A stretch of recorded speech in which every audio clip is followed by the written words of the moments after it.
6 of the last 10. You said you've been pretty pleased with where your team's game is. What in particular pleases you? Yeah. I didn't like the 2 periods in Philly, the first period against Carolina. But with some adversity with some of those guys on the blue line over the last month, the last 3 games especially, 2 of them from an analytics point of view are 2 best games of the year. The Jersey game you wouldn't expect it to be, being the quality of the opponent on back-to-back. But those 3 games, and there's more to it than say it just looks right. 5-on-5, our game is right and it's hard, and they're committed to it. And that's something you try to get to over the course of a year, and sometimes it just comes together. I thought we figured that out about this time last year, but we also had a long stretch of hockey where we weren't very good after it. The best game that we played in the playoffs last year, we lost, right, in the final, Game 5. We were fantastic 5-on-5. The special teams at times, and sometimes goaltending, can skew either a good effort or a bad effort. You mask things with your power play. You expose things sometimes with your penalty kill. I think that's what's happening I know that's what's happening to us right now. But I'll take that 5-on-5 trend all day long, because what we're good at now are the hard things. We're supporting the puck. We're battling out. We're not stretching the game. We're not cheating in behind it. We're cutting down. Our offensive zone time is increasing. Our D-zone time is decreasing. All the right things that say that you're looking for that delta between what you get and what you give up. And we're 3rd in the National Hockey League for that even strength right now. And that's a tell. And a lot of it's happened recently. Did Aaron skate? He did skate, yes. Is there a reason you think you've got him just practicing on his? I mean, you say he's going on a road trip, correct? Yeah. He might play Tuesday, I guess. Yeah, there is, because he can't be involved in the drills with what we're doing to any effect. That's all. Or have we determined if it's upper or lower yet? It's upper body. It's upper. And Spencer today. Correct. Is this a scheduled start for him? Yes. Or? Yeah, our schedule. I was wondering what point you start going with hot goalie versus. I won't go with a hot goalie. Our schedule tells us that we've got to get the right rest. We have to split the first 2 of the next, our back-to-backs. I think San Jose is at 7, and then in Vegas the next night at 5, you're splitting the goalies. That's true of the rest of the 8. I think our number is going to pan out almost perfectly in a 50-30-ish kind of split for this season. That's going to get Sergei rest and the right number of games. It will be an increase for Spencer in important games. So he's going to get to a good number, too, to be ready. So we'll have both guys going.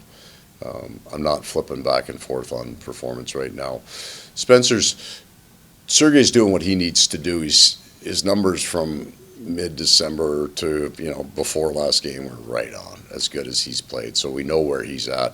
That game doesn't change anything. I think I got highly unlucky in the net, and that happens to goalies, and that's why I got him out of there, because the 2 went in off us. But Spencer's been able to put in some big games now where he can actually steal some confidence from them, not just catching we're rested, everybody's rested, and you're catching a bottom-end team. He's gone in on back-to-back, and he's gone in against some good teams, and he can play well, feel like he was a big part of the win, especially the shootouts, because it's eventually the camera's right on you. So he can build his confidence and play a little bit more. Our schedule says there won't be a goaltender run a long run of games anymore for the rest of the year. It's going to be 2 in, 1 out kind of thing for the rest of the year. And with Spencer, I think 12 of his 15 starts, 3 goals or fewer allowed. I mean, it's been pretty strong. It's been very good.